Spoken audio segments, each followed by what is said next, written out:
Noong June 8, 2026 po, araw po ng Lunes. Birthday pa po nga yun ng kapatid ko si Angeline, di ba? Birthday mo yun? Birthday ni Adot Birthday yun. ko pa nga po yun. Tapos nasa bahay pa po ako noon.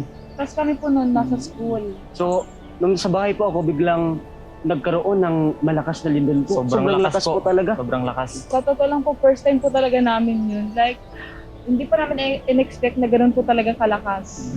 Talagang kinakabahan po talaga ako noon. Kaya nag-message po ako sa mga kapatid ko na kung kumusta sila.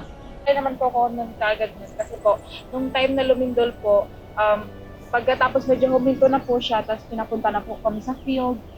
Tapos po nun, nag-reply po ako kaagad kasi po medyo tumigil na po yung lindol at saka parang doon na po yung time na pwede na po ako makahawak ng cellphone at makapag-reply. Tapos ayun po, napanatag naman po yung loob ni Kuya kasi po natanggap niya po agad yung message ko. Yung mga oras na yon, bali na sa trabaho na ako noon. Nung nakita ko yung message ng kapatid ko, kasi nag-message siya kagad sa amin sa group chat.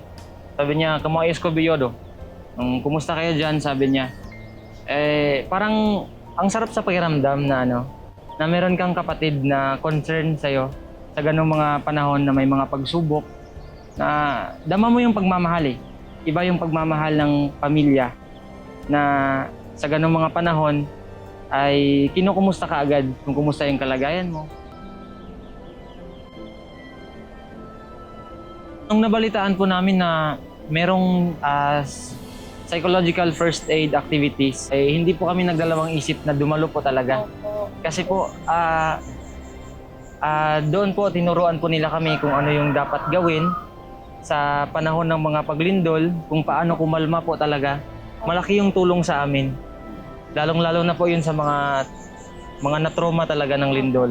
Naramdaman po namin na hindi po kami pinababayaan ng pamamahala sa loob ng banal na iglesia. Mas lalo po ang napanatag ang aming pananampalataya. Katunayan nga po noon noong nagturo po yung kinatawan ng aming tagapamahalang pangkalahatan, ang kapatid na Eduardo B. Manalo. Kahit anya gumuho yung bundok, hindi po titigil ang Panginoong Diyos na tulungan po ang kanyang mga hinirang. Doon po kami nabuhayan ng pag-asa. Sa Iglesia ni Cristo, napansin ko po na kahit ano pong lahi, salita, kulay, ano man ang kalagayan mo sa buhay, tanggap ka po. Dahil po sa pagmamahal ng tagapamahalang pangkalahatan at higit po sa lahat, dahil po sa pagmamahal ng Panginoong Diyos. Ano man po ang mangyari, mananatili po kaming matatag na kaanib sa loob ng Iglesia ni Cristo po.